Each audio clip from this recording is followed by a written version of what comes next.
buenas tardes. Vamos a dar inicio a la charla. ¿Me escuchan bien, cierto? ¿Me escuchan bien?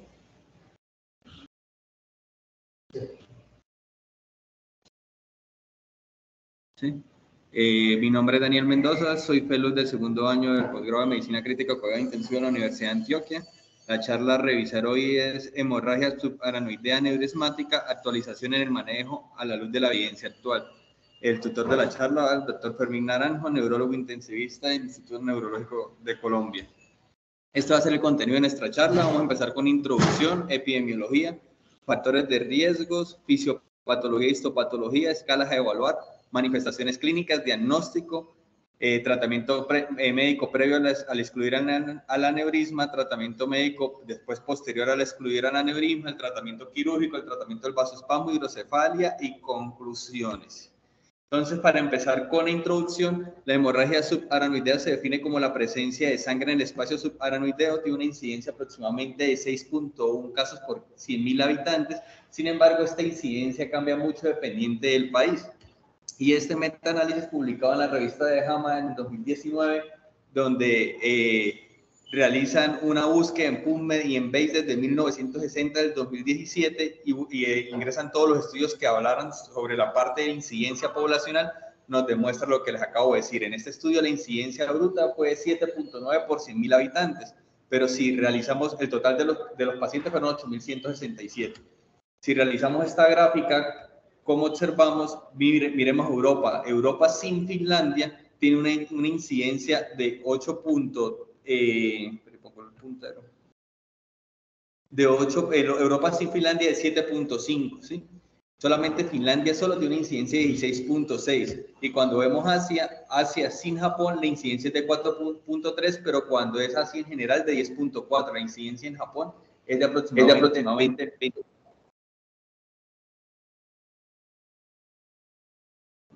La incidencia en Japón es de 22.5 por 100.000 habitantes. Este mismo estudio nos asocia, no solamente nos muestra la incidencia, sino la asociación como con los factores de riesgo. Entonces hace una regresión logística y estudian los factores de riesgo, sobre todo presión arterial sistólica, diastólica y prevalencia de cigarrillo. Y se demuestra que por cada milímetro de mercurio que se disminuya la presión sistólica, la incidencia de hemorragia subaranoidea se disminuye en 7.1%. La diastólica es la que más importancia tiene, por cada milímetro de mercurio que se disminuye 11.5% se disminuye la incidencia, y la prevalencia de cigarrillo disminuye la incidencia de hemorragia subaranoidea en 2.4%. ¿Qué hay en Colombia? Entonces está este estudio publicado en el 2003, un estudio hecho entre el 2004 y 2008, realizado por la Universidad de Cartagena y el grupo CISNeuro, en el cual buscan... el objetivo principal era buscar la incidencia de mortalidad en Colombia y asociarla y agruparla de acuerdo al grupo etario y al sexo. Entonces, que nos demuestra que la mortalidad, la tasa de mortalidad aumenta con el través de los años, siendo para el último año que ingresó, que fue en el 2008, de 4.3, ¿sí? Y lo otro dato importante es que aquí la asocian por edad y por sexo. Y miremos cómo, sobre todo en la etapa de 20 a 24 años, es más prevalente en hombres con 0.91, ¿sí? Pero a partir de los 40 años esa prevalencia se disminuye como es normalmente a nivel mundial, que es más frecuente en mujeres que en hombres. Al igual por los grupos etarios, esto nos muestra la tendencia a mortalidad en menores de 40 años, de 40 a 50, de 50 a 60, 60 a 70, mostrando que sobre todo la mortalidad en mayores de 70 años pues más frecuente. Entonces, la mortalidad en 10 años en ese estudio en Colombia fue 1.893.635 en mujeres con incidencia de 60% y en hombres con incidencia de 39.6%.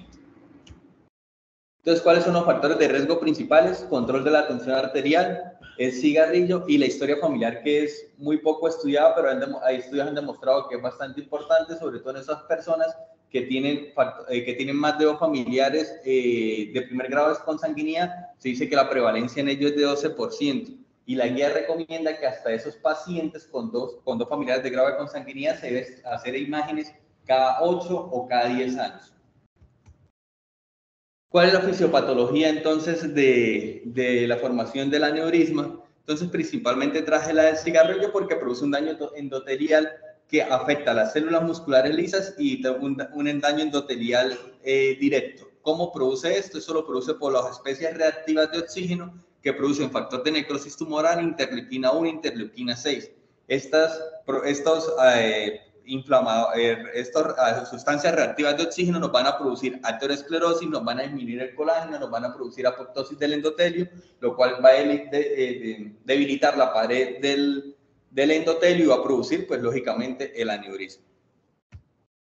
Entonces, ¿qué tipos de aneurisma tenemos? Entonces, tenemos el aneurisma sacular, que es el que vemos aquí en la imagen que les estoy mostrando, que es una formación de una bolsa, textualmente lo dice así, sobre todo se da en las ramificaciones de las arterias cerebrales.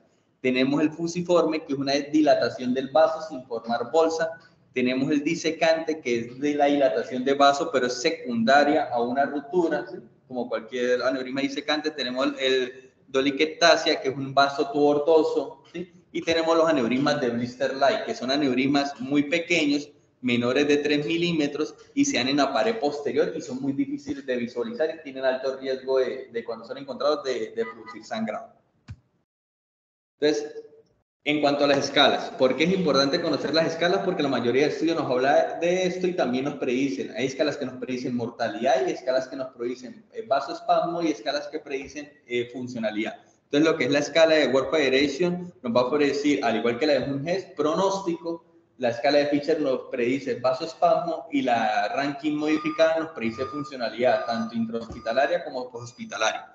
Entonces, la World Federation fue creada en 1983 aproximadamente, una reunión de neurocirujanos en el cual ellos llegaron a un acuerdo porque habían 35 escalas y ninguna se aplicaba mundialmente. Entonces, ellos hicieron, en esa reunión hicieron un análisis de 3.650 pacientes y se dieron cuenta de que entre que la rigidez nucal y la cefalea no era tan importante en el pronóstico, sin el diagnóstico, pero en el pronóstico, que ellos se dieron cuenta que si el paciente no perdía la conciencia, tenía mejor pronóstico neurológico que los pacientes que perdían la conciencia. Entonces ellos hicieron la escala del Glasgow como del estado de conciencia y lo asociaron con el déficit motor. Entonces un paciente de grado 1, un paciente que tiene un Glasgow de 15 sin ausencia o déficit motor. El grado 3 es un paciente con Glasgow de 13 a 14, pero con déficit motor. El grado 4 ya pues el paciente que se le deteriora el Glasgow y puede estar asociado o no a déficit motor. Y el grado 5 el paciente que ya está prácticamente en estado de coma y tampoco pues no importa si está asociado o no, está presente o no el déficit motor.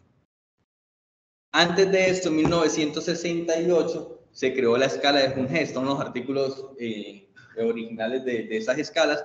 Entonces, ¿qué dijeron los doctores? Los doctores tomaron 275 pacientes, ¿sí? Sí, y clasificaron de acuerdo a la sintomatología que ellos tenían y lo asociaban también a un pronóstico. Entonces, ¿qué demostraron ellos? Ellos crearon 4 o 5 escalas. El grado 1, un paciente asintomático, leve cefalea. El grado 2, un paciente con moderada, severa cefalea, pero que no tiene déficit neurológico. El grado 3, el paciente confuso, que ya tiene un déficit neurológico severo. El grado 4 es un paciente que ya tiene hiparesia. Y el grado 5, un paciente que ya prácticamente está en coma. ¿Y qué pasó con los 275 pacientes? Pues que los 12 pacientes que estaban en el grado 5, esos 12 pacientes fallecieron con 100% de mortalidad. Y el grado 4, 71 pacientes fallecieron. Entonces, por eso se asocian a pronóstico. La otra escala es la escala del Dr. Fisher y el Dr. Klister, el cual ellos revisan 45 pacientes de manera retrospectiva y lo que buscaban era asociar el nivel de sangrado y la presencia de hemorragia intraventricular y lo asociaron con vasoespasmo de manera retrospectiva. Entonces, ellas hacen esta escala. Sin hemorragia aranoidea grado 1, grado 2 con hemorragia aranoidea difusa en láminas verticales menor de 1 milímetro, grado 3 un coágulo localizado de 5 por 3 milímetros y grado 4 hemorragia aranoidea o puede estar presente o no, pero tiene que asociarse a hemorragia intraventricular. Ellos demuestran en ese estudio de 47 pacientes que los pacientes, sobre todo, que tenían un grado de Fisher 3, de 24 pacientes, 23 pacientes hicieron vasoespasmo, lo cual por eso se asocia a pronóstico de vasoespasmo. Y el doctor Klister y el doctor Kasten y el doctor Frontera realizan este estudio publicado en el 2010, que también fue un análisis retrospectivo de aproximadamente 1.500 pacientes, donde asocian y hacen un análisis de regresión logística para asociar crean la escala de Fisher modificada, que le dan importancia, si está presente o no la hemorragia interventricular y si es difusa o no la hemorragia subaranoidea. Y aquí tenemos los grados, digamos, una hemorragia subaranoidea para el Fischer normal, grado 1 cuando está ausente, grado 4 si hay hemorragia interventricular, así no haya hemorragia difusa, pero para el Fischer modificado es un grado 2, ¿sí? Y grado 4, pues el paciente que tiene una hemorragia subaranoidea difusa, débil para ellos, y si se asocia a hemorragia interventricular, es un grado Fischer 4. ¿Y qué demostraron ellos? Que tiene mejor pronóstico de predecir el vasoespasmo. Entonces, actualmente se utiliza la escala de Fischer modificada. ¿Por qué? Porque muestran el OR. Entonces, un paciente con Fischer modificado grado 4 tiene un OR mayor de 2 para detectar vasoespasmo y un Fischer normal o el antes del modificado de 1.7 para detectar el vasoespasmo. Y esta es la escala de ranking, lo que les digo, mide la funcionalidad tanto intrahospitalaria como poshospitalaria. Un paciente 0, un paciente que está funcionalmente activo, y grado 5, un paciente con discapacidad severa que necesita ayuda para todas sus actividades, y grado 6, pues el paciente con muerte. Entonces, ¿cuáles son las manifestaciones clínicas del vasoespasmo? Importante, cefalea en trueno. ¿Sí? ¿Qué es esta cefalea en trueno? Esa cefalea que alcanza la máxima intensidad en un minuto. El 40% de los pacientes con hemorragia subaranoidea tienen cefalea. Es una cefalea que empeora con el ejercicio y sobre todo la cefalea se da para el sitio del lado del sangrado. ¿Qué otros síntomas tenemos? Náusea, emesis está presente en el 60%, las convulsiones están presentes en menos del 20% y la pérdida de la conciencia entre el 20 y 53%. Y si lógicamente el paciente también puede tener signos meningios. Este es el estudio de Klasten, donde nos muestra la relación de riesgo de acuerdo a los síntomas y laboratorios. Importantes que la rigidez de cuello da una relación de riesgo de 6.9, y mire si está presente la xantocromía, la relación de riesgo sea prácticamente diagnóstico, y por eso es parte del diagnóstico la punción lumbar de hemorragia subaranoidea. ¿Qué es la regla de Ottawa? La regla de Ottawa es una regla para aumentar la sospecha de hemorragia subaranoidea en aquellos pacientes que tienen son mayores de 15 años y que tienen una cefalea que dura aproximadamente 1 hora. Si el paciente tiene alguno de estos criterios, aparte de la cefalea, es altamente sugestivo, bueno, lo dan como una recomendación 2B, que el paciente puede tener hemorragia subaranoidea. ¿Y cuáles son estos ítems? Pues que tenga mayor de 40 años, que tenga rigidez nucal, que tenga deterioro del estado de conciencia, que se haya empezado la cefalea durante el ejercicio, que tenga una cefalea de entreno o que se limite la flexión del cuello durante el examen. Entonces, ¿cómo se diagnostica el vasoespasmo? Entonces está como lo muestra la guía de la AJA, ¿sí? Paciente con cefalea se le hace la regla de Ottawa, ¿sí? Si es positiva, entonces hay que mirar si el paciente tiene menos de 6 horas o más de 6 horas. No es que nos vaya a cambiar algo, sino entre más tiempo tenga, pues más probable que lo veamos en la tomografía. Entonces, si el paciente tiene menos de 6 horas, le hacemos la tomografía igual, no contrastada, tomografía simple, ¿sí? Y si el paciente tiene hemorragia subaranoidea, lo llevamos a arteriografía cerebral o angiotomografía. Es importante aclarar que lo ideal es la arteriografía cerebral, porque aparte del diagnóstico podemos, si el paciente es candidato para un tratamiento endovascular, se le puede realizar inmediatamente, ¿sí? Si el paciente tiene hemorragia subaranoidea más de 6 horas, se le hace igual la tomografía. Si sale negativa, posterior a las 6 horas, este paciente se le hace la punción lumbar. Si la punción lumbar sale con xantocromía, igual se hace diagnóstico de hemorragia subaranoidea y hay que llevarlo igual a arteriografía o angiotomografía. ¿Qué nos dice la guía americana de emergencias? Esto es como un algoritmo que me pareció bastante interesante, como de cuáles son los puntos que debemos tratar, sobre todo en la primera hora, es decir, previo a la exclusión. ¿Y por qué es importante esto? Porque más adelante le voy a mostrar un estudio donde la relación de riesgo es más alta en cuanto a mortalidad en los pacientes que se excluye el aneurisma antes de las 24 horas. Tanto así que la guía dice que de 24 a 72 horas debe uno excluir el aneurisma. Entonces, durante ese tiempo, nosotros tenemos que hacer un tratamiento médico muy objetivo por metas para disminuir sobre todo el riesgo de resangrado y de hidrocefalia, que son como las complicaciones más frecuentes en este momento antes de excluir el aneurisma. Entonces, hay que pedir interconsulta. Esto es lo mismo que les comenté ahorita el diagnóstico, que hay que hacer interconsulta con el neurocirujano, profilaxis para convulsiones, ahorita vamos a hablar de eso, reversar la coagulopatía si el paciente está coagulopático, tratar el dolor y la ansiedad, tensiones arteriales sistólicas menor de 160, y si el paciente se deteriora clínicamente, evaluar si tiene hidrocefalia para colocarle una derivación o considerar antifibrinoolíticos. Esto lo elimino acá porque ya vamos a hablar que ya las guías lo dan como una recomendación 3, o sea, más riesgo que beneficio. Entonces, empezando hablando del tratamiento, el principal tratamiento, uno de los que nos ayuda a prevenir más complicaciones, la complicación más temida, que es el vasoespasmo, es el nimodipino. Este fue el estudio original, el cual se publicó en New England Journal en 1983. Fueron 121 pacientes, fue un estudio controlado, aleatorizado, doble ciego, multicéntrico, en el cual los pacientes tenían diagnóstico de hemorragia subaranoidea confirmada por tomografía y por punción lumbar, y a la vez también tenían arteriografía, ¿sí? La dosis de nimodipino es una dosis más baja que la que normalmente utilizamos. Yo utilizo una dosis de carga de 0.75 miligramos por kilo y posterior 0.35 cada 4 horas por 21 días versus placebo. Y ellos evaluaron el resultado neurológico de acuerdo a esta escala. Sí, normal, pues paciente que abra los ojos, que responda, sí, que esté consciente, que tenga fuerza muscular. Moderada, paciente con cualquier déficit neurológico, y severo, paciente que tenga más de un déficit neurológico, más de uno de estos ítems, es decir, que no abra los ojos, que tenga una respuesta verbal incoherente, que esté desorientado. Entonces, ¿qué nos mostró? Estas fueron las características basales del paciente: 63 pacientes para el grupo placebo, 58 para el grupo del nimodipino, ¿sí? Importante mostrarles acá que sobre todo la arteria carótida interna fue el sitio donde más se encontró el aneurisma. ¿Y qué demostraron ellos? Que de los 60 pacientes, 8 pacientes presentaron vasoespasmo severo del grupo placebo, y el grupo nimodipino solamente un paciente presentó vasoespasmo. Entonces, desde ahí empieza a sonar que el nimodipino nos ayuda a prevenir vasoespasmo, y esto fue, la mortalidad aquí fue 11% en el grupo placebo versus 5% en el grupo del nimodipino, y fue estadísticamente significativo. Esto fue confirmado en un estudio de Cochrane en el 2007, en el cual no solamente nos hablan de la mortalidad y déficit neurológico de nimodipino, sino también lo comparan con demás calcioantagonistas. Entonces tenemos el nimodipino endovenoso evaluando, como les dije, mortalidad o dependencia, y como vemos, el nimodipino endovenoso no tiene diferencias significativas versus el placebo. Tenemos el nimodipino oral, que aparte del estudio que le mostré, están estos otros estudios que está a favor, con una dosis de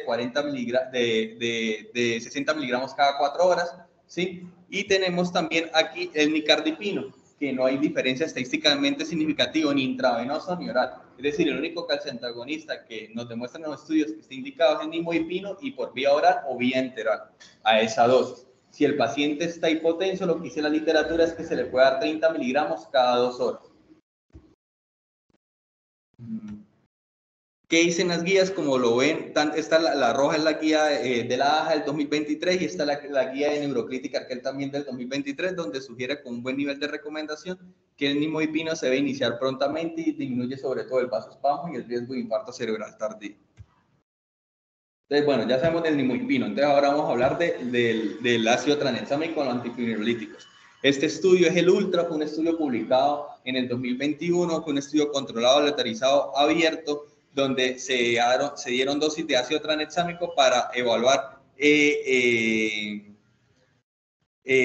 resultados desde el punto de vista de complicaciones y la escala de ranking. Evaluaron ellos cómo quedaba paciente funcionalmente.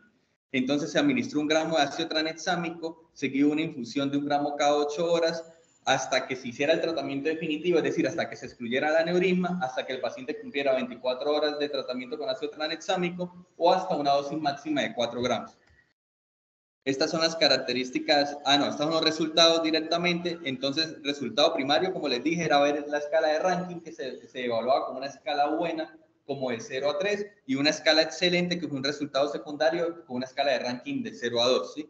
Ni la escala de ranking buena, como, o sea, de 0 a 3 o de 0 a 2, hubo diferencias estadísticamente significativas en los dos grupos. Y si nos vemos la mortalidad a los 30 días y a los 6 meses, que también era uno de los resultados secundarios, tampoco hubo diferencias estadísticamente significativas. En cuanto a los eventos adversos, no hubo diferencias tampoco significativas, sobre todo en eventos tromboembólicos, ni en hidrocefalia, a pesar de que la hidrocefalia fue mayor en el grupo del ácido tranexámico. Sin embargo, hay estudios observacionales que dicen que el ácido tranexámico en estos pacientes sí se asocian más a eventos trombóticos, y por esto la guía lo da como una recomendación 3, que no tiene beneficio, tanto la guía de la AJA como la guía de Neurocrítica Arquel. Ahora vamos al control de la tensión arterial. Entonces, esto fue un estudio retrospectivo de cohorte que se le fue publicado en la revista de Neurocirugía de Asia. En total fueron 104 pacientes, ¿sí? Donde hicieron un protocolo. Entonces evaluaron el protocolo después del 2014 y el protocolo y manejo de los pacientes de acuerdo con los manejaban antiguamente antes del protocolo. Esto fue publicado en el 2019. ¿En qué consistía el protocolo? Consistía en estas iniciales, RES. La R de reposo absoluto, de minimizar estímulos, de laxantes, la E de hidratación eubolémica, de mantener cifras tensionales de 160, del tratamiento antes posible, y ellos le administraron ácido tranexámico a este grupo. El resultado evaluó el ranking a los 6 meses y a los 12 meses. ¿Sí? Aquí están los dos grupos, como vemos, la mayoría de los pacientes tenían un World Federation 4-5, ¿sí? En los dos grupos, al igual que la escala de Fisher, 87% y 87% en ambos grupos. La única diferencia estadísticamente significativa es que los pacientes pre-protocolo fueron llevados a más porcentaje de procedimiento neuroquirúrgico que los pacientes post-protocolo. Entonces, ¿cuáles fueron los resultados de este estudio? Entonces, en cuanto ellos lo vieron en dos grupos, World Federation menor de 3 y World Federation más de mayor a 3, de 4 o 5. Entonces, cuando vemos en cuanto al resangrado, no hubo diferencias, pero en cuanto a isquemia cerebral tardía, los pacientes del preprotocolo, el 40% presentó isquemia cerebral tardía, y los pacientes por protocolo solamente 4.3 presentó isquemia cerebral tardía. Al igual, el ranking tanto al de 3 a los 6 meses fue diferente, sí, fue mayor en el grupo P protocolo, o sea, tuvieron un malo estado funcional, pero cuando evaluamos los pacientes del World Federation 4-5, solamente la isquemia cerebral tardía fue el único, pero pues es un dato bastante importante porque 53% del paciente World Federation 4-5 presentaron isquemia cerebral tardía versus 14% del grupo de postprotocolo. En cuanto al World Federation 4-5, no hubo diferencia en cuanto al ranking. Sin embargo, son estudios, como les mostré, de cohorte y tanto así, que no hay como una sugerencia muy clara. La guía de la AJA dice que se debe mantener cifras tensionales ideales, ¿sí? Y evitar sobre todo la hipotensión. Cuando uno lee el apartado, hablan de 160.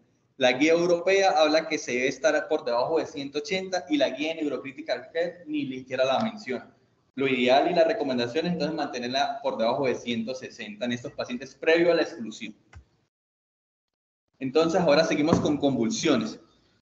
Este fue un estudio publicado en 2018 en Neurocritical Care, un estudio prospectivo, controlado, aleatorizado, en el cual se hicieron dos grupos a pacientes que tenían hemorragia subaranoidea. Un grupo de levetiracetam corto de 3 días y un grupo extendido hasta que el paciente tuviera la alta o hasta que terminara el estudio o falleciera. ¿Sí? Criterios de inclusión: mayores de 18 años con hemorragia subaranoidea. Criterios de exclusión: hemorragia no neuromática, embarazo, mortalidad al tercer día. La intervención fue 1 gramo dosis de carga seguido 1 gramo cada 12 horas. Para el grupo corto, pues por 3 días, y para el grupo extendido hasta que terminara. Estas son las características basales de los dos grupos, ¿sí? La diferencia significativa sobre todo es que el grupo extendido tenían mayor edad. ¿Y qué nos mostró esto? Esta es una gráfica donde nos muestran las días libres o el porcentaje de libres de convulsiones. La línea azul es la tratamiento corto, la línea verde es el tratamiento extendido, y como vemos, posterior al día 10, la aparición de convulsiones es más en el grupo corto que con el grupo extendido. Entonces, se favorece ¿y qué dice la guía? Que sobre todo los pacientes que tienen hemorragia subaranoidea de la circulación interior, que tienen antecedentes de convulsión o que convulsionaron previo a la hospitalización, es decir, durante el traslado, y que tienen una hemorragia subaranoidea de alto grado, como es el World Federation o un GES 4-5 del World Federation, se debe recibir profilaxis mínimo por 7 días. Y esto es lo que ellos recomiendan con un nivel de evidencia de moderado a leve. Con hiperglicemia. ¿Por qué es importante la hiperglicemia en UCI? Porque la hemorragia subaranoidea por sí sola nos aumenta el estrés, nos va a producir disfunción hipotalámica y nos va a aumentar la respuesta inflamatoria. Estas tres cosas de por sí nos producen resistencia a la insulina, y si el paciente es diabético de por sí, pues lógicamente va a tener mayor resistencia a la insulina. ¿Esto qué va a producir? Va a producir una respuesta inflamatoria, un aumento de la lesión por repercusión de lactoacidosis y mayores complicaciones. Estas tres cosas asociadas a la inflamación y a la fibrinolisis son los que nos llevan a infarto cerebral tardío, y pues la lactoacidosis también influye en el infarto cerebral tardío, llevando ya a un infarto definitivo. Entonces es importante, sí, evitar de estos pacientes hipoglicemia y hiperglicemia.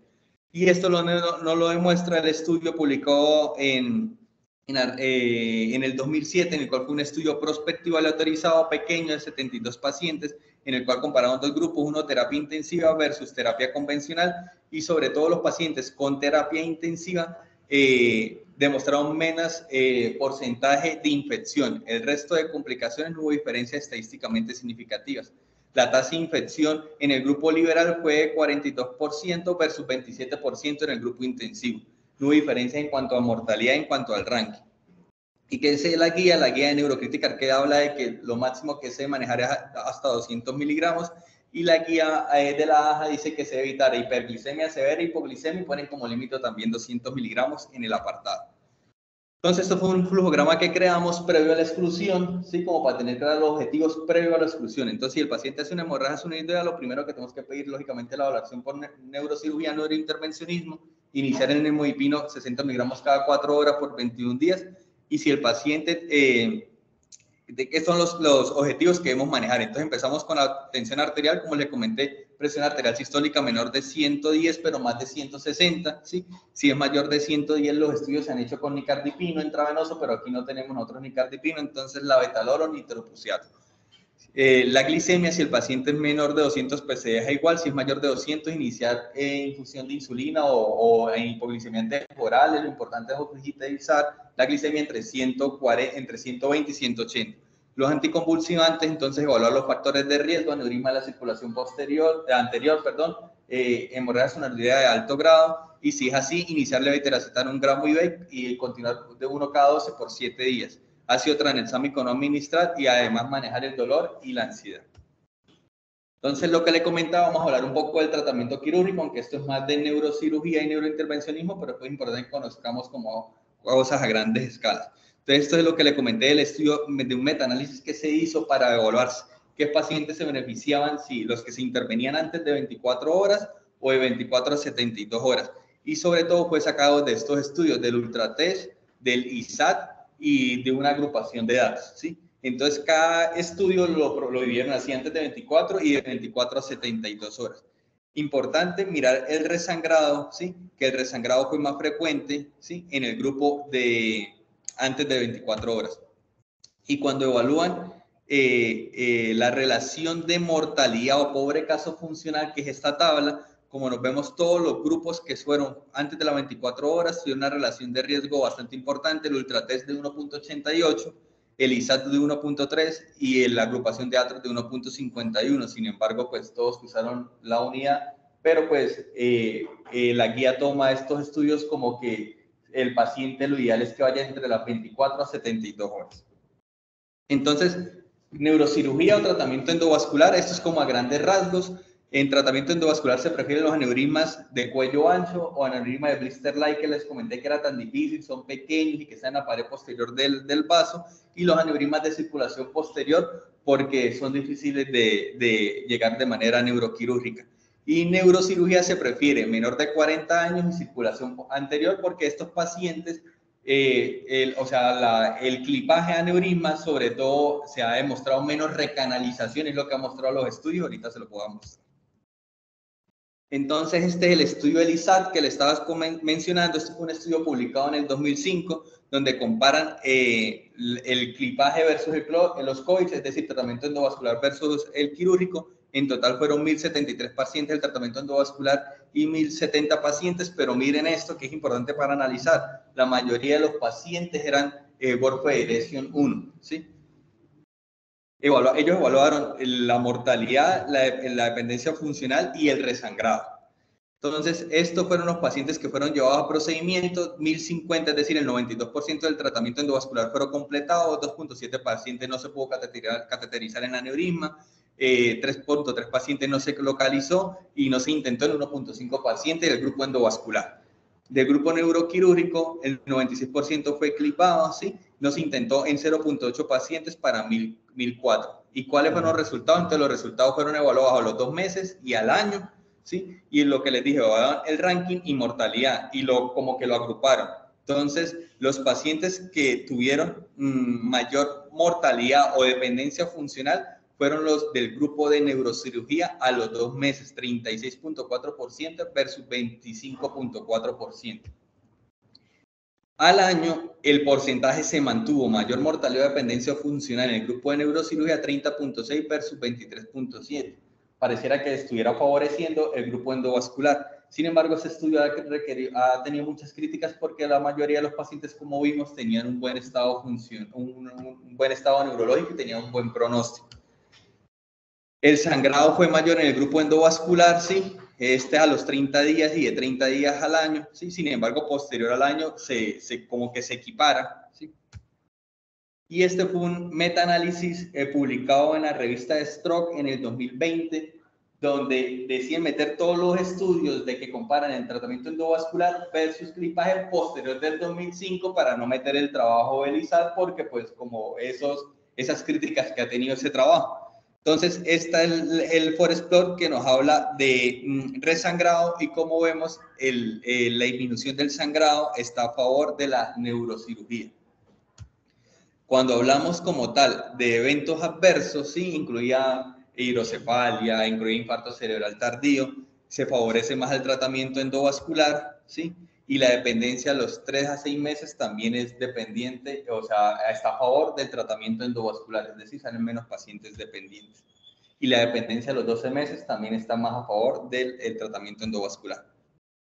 Infarto cerebral tardío, no hay diferencias estadísticamente significativas. ¿Y qué dice la guía de la AJA? Entonces, para pacientes con hemorragia sinovial, lo ideal es hacer la exclusión durante las primeras 24 horas, ¿sí? Los pacientes que tienen circulación posterior, ¿sí? Los pacientes, está indicado los coils por arriba o por preferencia del clipaje. Para pacientes mayores de 70 años no hay como un beneficio en cual o no hay un estudio que difiera que se beneficia de qué tratamiento. Y para los pacientes menores de 40 años, al parecer el clipaje tiene mejor tratamiento que el endovascular, por lo que les decía la duración, pero pues miremos estas dos, sobre todo el nivel de evidencia y aunque son tratamientos recomendados, el nivel de evidencia no es tan bueno.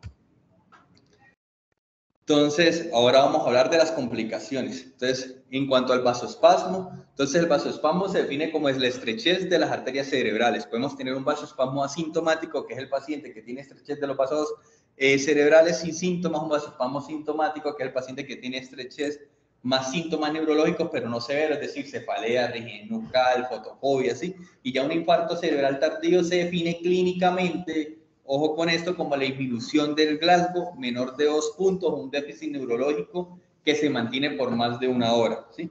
Importante que la incidencia de infarto cerebral tardío tiene una incidencia del 30%, sobre todo del día 4 después del sangrado del día 14, y lógicamente se asocia más con infarto ya establecido.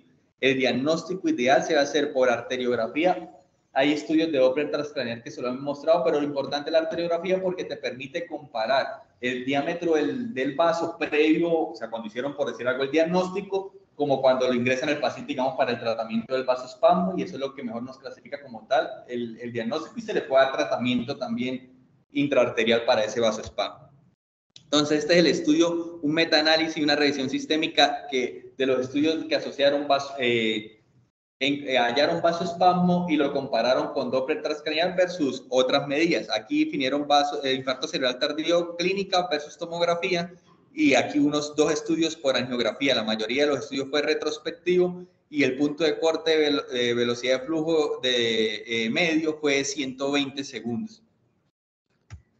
Entonces, ¿qué se dieron cuenta ellos? Que cuando compararon el Doppler transcranial y agruparon los grupos y lógicamente hicieron el análisis ajustado, ¿sí? Se mostraron que la sensibilidad del Doppler transcranial es del 90%, especificidad del 71%, el valor predictivo positivo es 57%, valor predictivo de 92%. Importante el índice de Lindegard. ¿Por qué? Porque la velocidad de flujo no nos diferencia si hay vasoespasmo de hiperemia. En cambio, el índice de Lindegard sí. Entonces, ¿cómo se hace? Se mide la velocidad de flujo medio de la arteria cerebral media sobre la velocidad de flujo medio de la arteria carótida interna. Normal si es menor de 3, moderado si es de 3 a 6 y severo si es mayor a 3 el índice de Lindegard. ¿Cómo se trata el vasoespasmo? Entonces, continuar con el neimoipino, paciente se debe manejar eubolémico, elevar la tensión arterial. Hay estudios que dicen que hasta 220, ¿sí? Y lógicamente, si el paciente no mejora a las 2 horas, el paciente debe ir a arteriografía cerebral urgente para tratamiento intraarterial con neimoipino o hasta colocación de stent. Entonces, este es el estudio de que si el manejo de la hipertensión no sirve para evitar el infarto cerebral tardío en los pacientes con diagnóstico de vasoespasmo, ¿sí? Un estudio retrospectivo, 1.647 pacientes entre el 2006 y 2015. Los pacientes tenían que tener signos clínicos de infarto cerebral tardío. Lógicamente, se hizo una regresión de COS para asociar el manejo de hipertensión arterial con el vasoespasmo, y los criterios de inclusión eran mayor de 18 años, hemorragia aneurysma que se viera en la tomografía, que tuviera un aneurisma roto y que fuera diagnosticado por arteriografía o angiotac. ¿Cuál era el manejo? Pues se buscaba aumentar la presión arterial sistólica o presión arterial media, 20 milímetros de mercurio en la basal, ¿sí? Buscando el máximo que ellos buscaban era hasta 220. Entonces, en total, 1.647 pacientes. Pacientes que tenían signos de infarto cerebral tardío, 300 pacientes. Pacientes que desarrollaron el infarto, 74 pacientes. Y pacientes que no desarrollaron el infarto, 226 pacientes. Esta fue la localización más frecuente del aneurisma, sobre todo la localización anterior en todos los pacientes, ¿sí? Los pacientes con clínica, 87 pacientes de los que desarrollaron clínica de vasoespasmo era la localización anterior. La mayoría de los procedimientos, como ven acá, fue endovascular en la totalidad de los pacientes, 40%, seguida de clipaje, 33%. El sangrado fue aproximadamente 12% en el grupo que se diagnosticó vasoespasmo, siendo mayor el 16% en los pacientes con infarto cerebral tardío.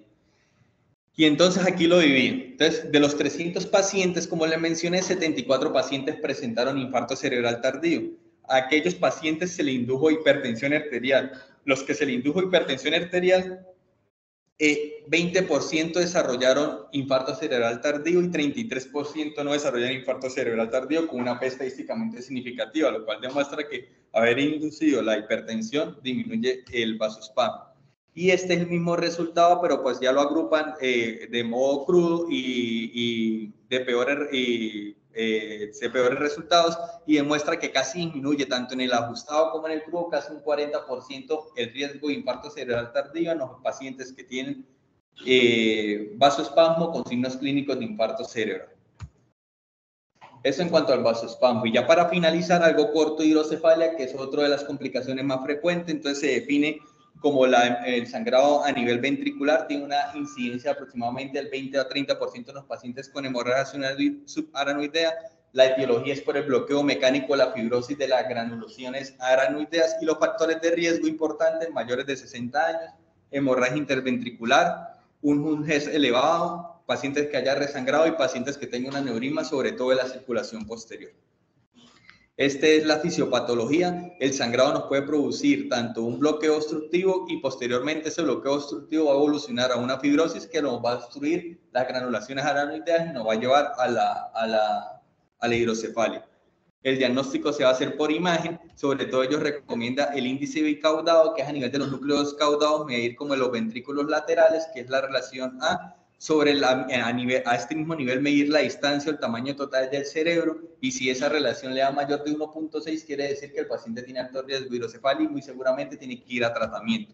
¿Cuál es el tratamiento? Puede ser una fenestración de la lámina terminal, ¿sí? Que es la llamada tercer cistoventriculostomía endoscópica, ¿sí? Que tiene estas ventajas, es menos, produce menos lesión, no se implanta ningún dispositivo, ¿sí? Y sobre todo está indicado, se prefieren hidrocefalia obstructiva. Pero también podemos colocar una derivación ventriculoperitoneal que es más mórbida, pero tiene más beneficios, sobre todo a largo plazo.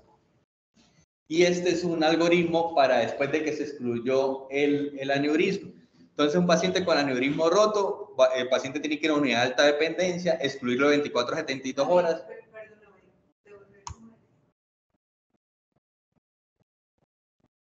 Y no hablan de evacuación.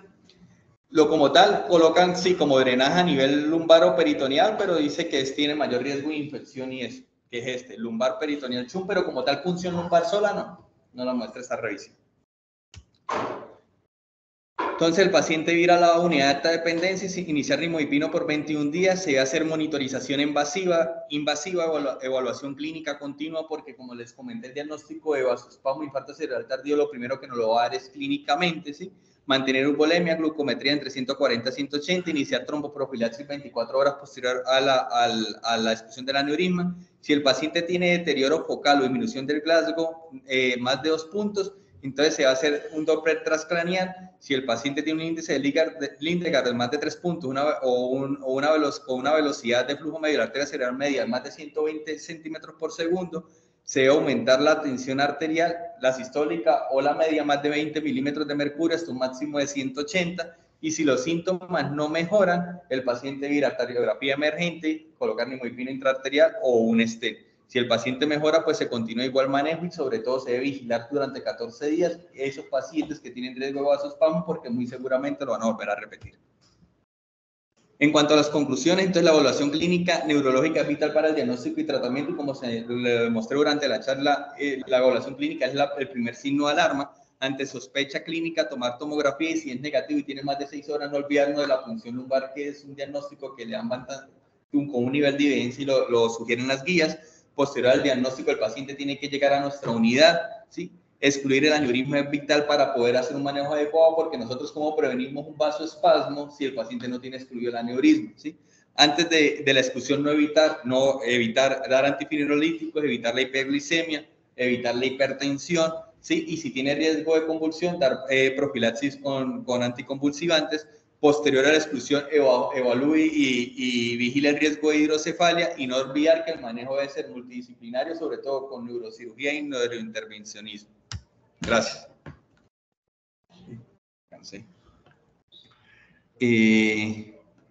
No sé si hay preguntas en el chat o...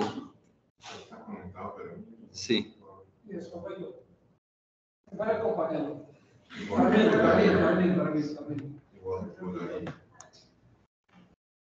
Siga, doctor Fermín. Buenas tardes. Daniel, felicitaciones por la presentación. Es una presentación integral, es una presentación holística. Lo de los mapas conceptuales me parece importante, sobre todo en la parte de la aplicabilidad. La doctora hacía una pregunta importante, lo de la evacuación del líquido cefalorraquídeo con el efecto de evitar carga de factor inflamatorio en pacientes con vasoespasmo cerebral. El último estudio de JAMA le dio un valor importante. Pienso que es un método que todavía no lo hemos instaurado en la ciudad, lo tenemos en el radar, que pienso que debemos hacer nuestra comparación de un grupo que se le haga y no se le haga y qué resultado tenemos. Y pienso que en pacientes con Fischer modificado 3 y 4 que tienen alto grado de vasoespasmo y Hunan-Hess elevados, o sea, hemorragias subaracnoides de alto grado, se podría beneficiar. Muchas gracias. ¿Usted tiene abierto? ¿Abierto el micrófono?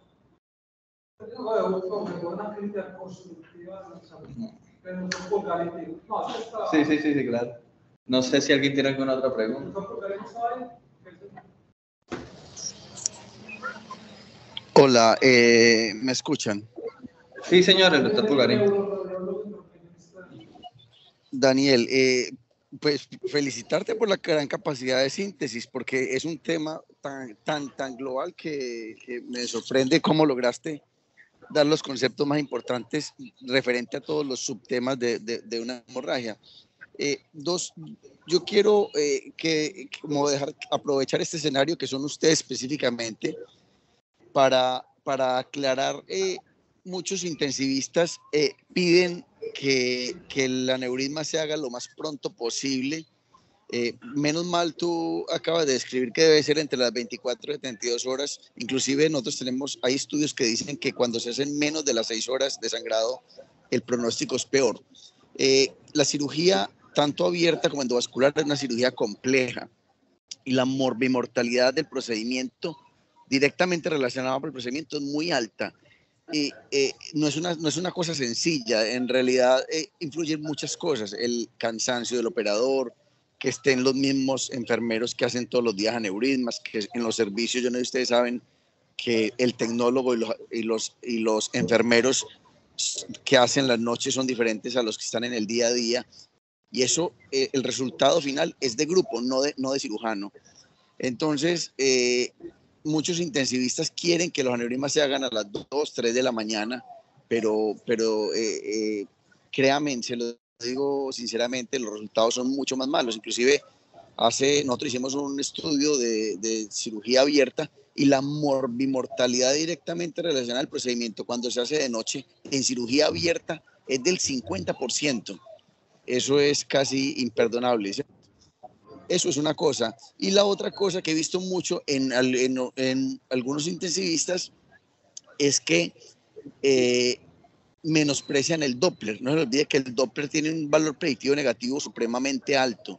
Entonces no debemos hacer bypass sobre el Doppler cuando sospechemos déficit neurológico por vasoespasmo. Y para finalizar, los estudios de resangrado fueron hechos en un momento en el cual la cirugía endovascular era muy pobre.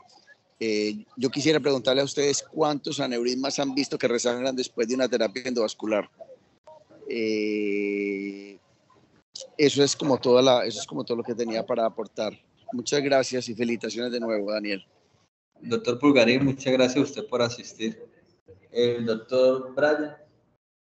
Bueno, con las disculpas, pero creo que es algo crítico, ¿cierto? Creo que ustedes están en un nivel de formación ya avanzado, todos son subespecialistas, ¿cierto? El tema de la charla era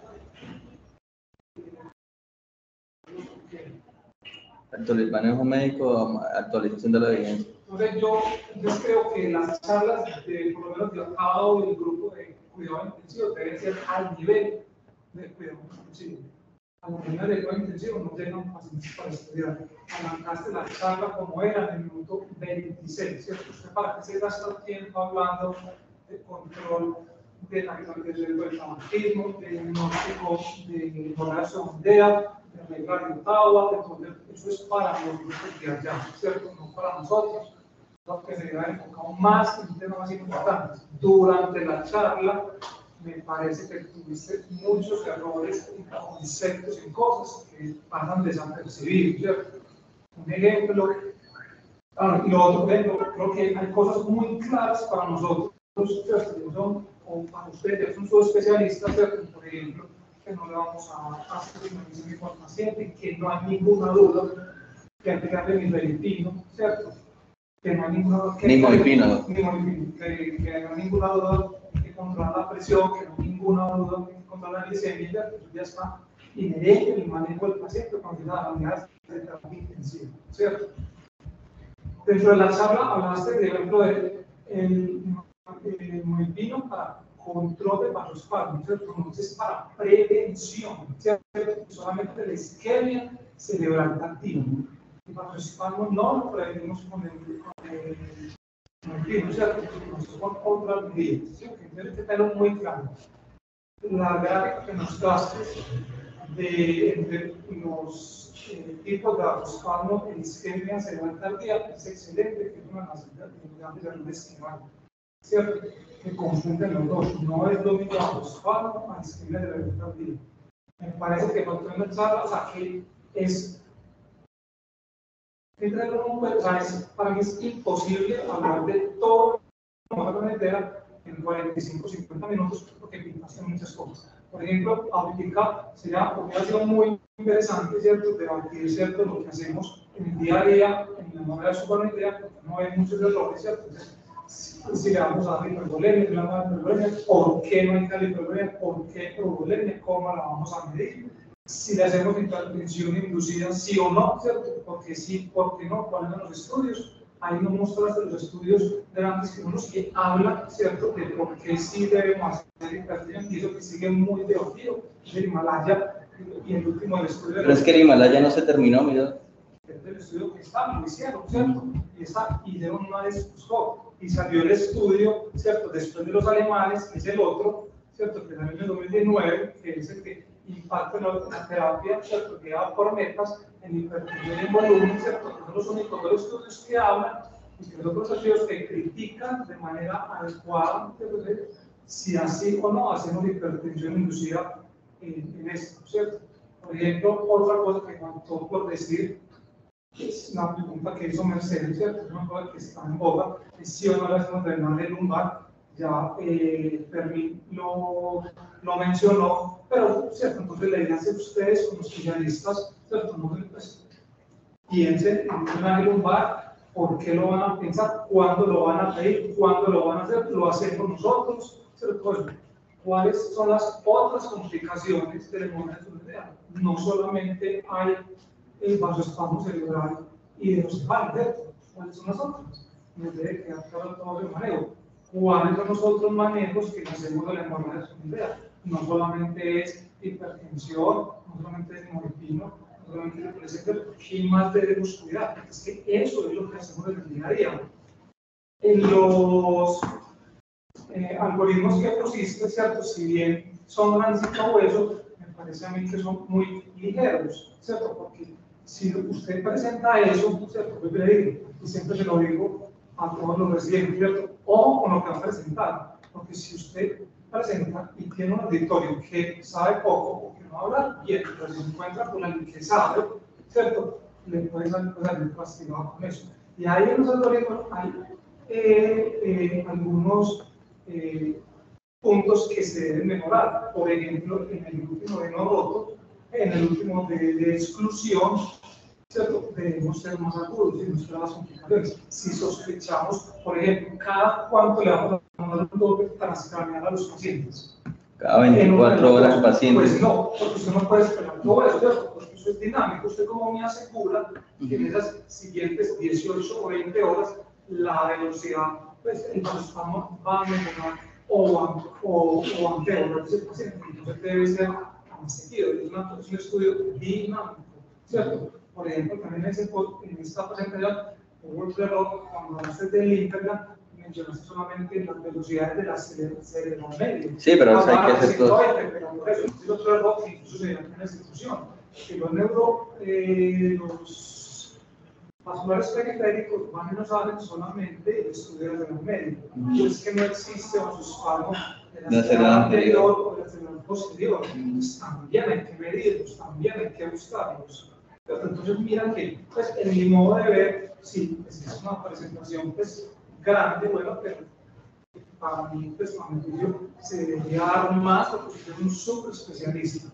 No pasa nada, yo creo que todos los que están sentados acá han leído más de 10 veces como lo han leído su transmisión.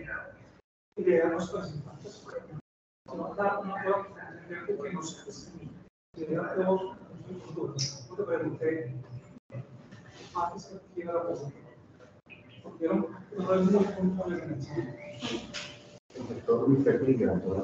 Doctor Fermín, ¿va a decir algo?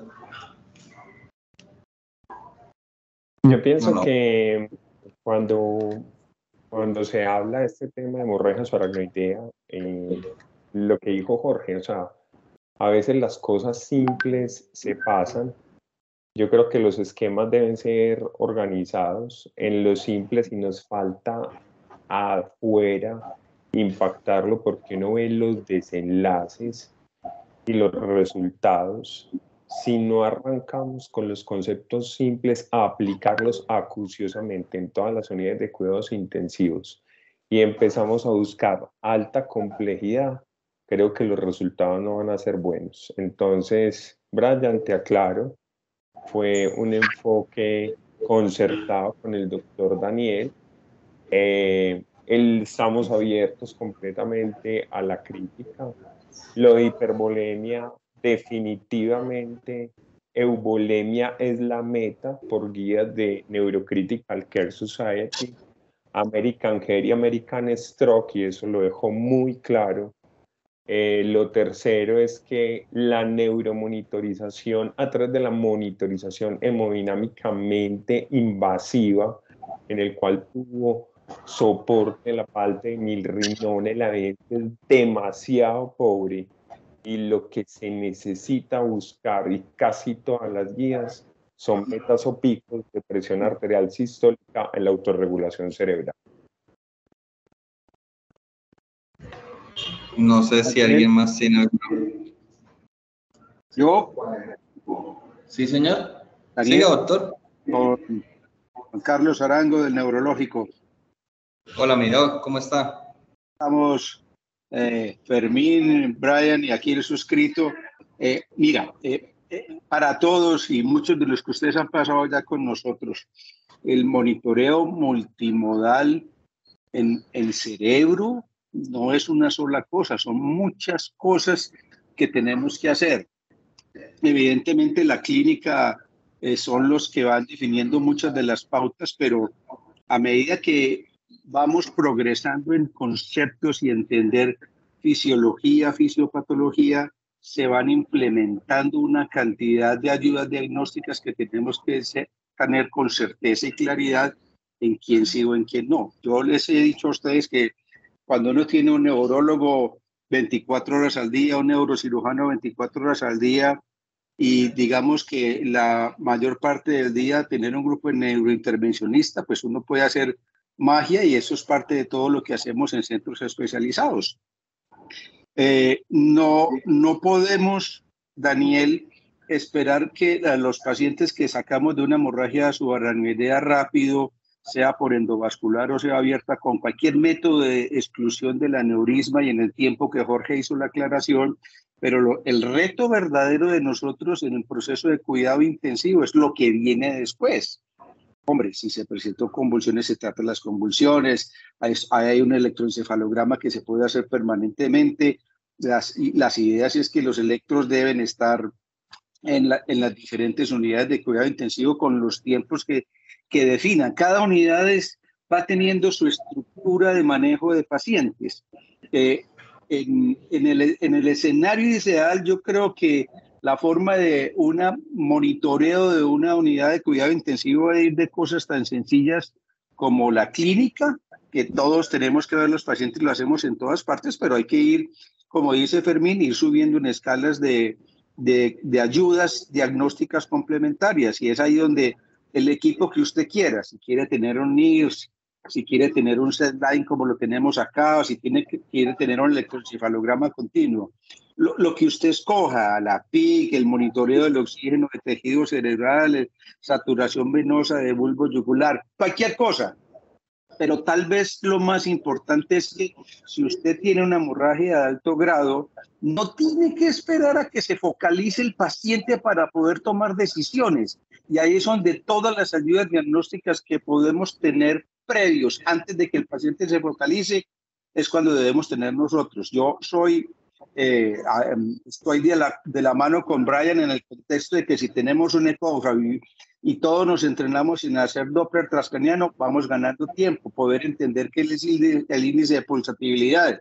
Pero si tengo un equipo como un SedLine que me va a decir por espectroscopia cambios en los valores de oxigenación, cambios en el análisis de las ondas cerebrales, que de un paciente que estaba en ondas alfa o beta y de un momento a otro se entra a onda delta, si la oxigenación cae, ojo amigo, que eso le está diciendo antes de que se infarte que usted tiene que tomar medidas, ¿cierto? Entonces esto es, Daniel, el éxito de esto es sacar pacientes con hemorragias de alto grado sin secuelas severas. Las hemorragias sencillas las sacamos en todas partes, pero nosotros como grupo de intensivo de Antioquia, donde cada uno de ustedes de la universidad van a pasar por diferentes unidades de cuidado, tenemos que estar atentos a que se pueden hacer muchos procesos de diagnóstico y de manejo anticipado y corroborar lo que cada uno hace en las unidades con lo que está revisando la literatura. Y a medida que vamos evolucionando, podemos ir teniendo más impacto sobre la evolución natural de la enfermedad. Más o menos es eso, Daniel. Gracias, mi doc.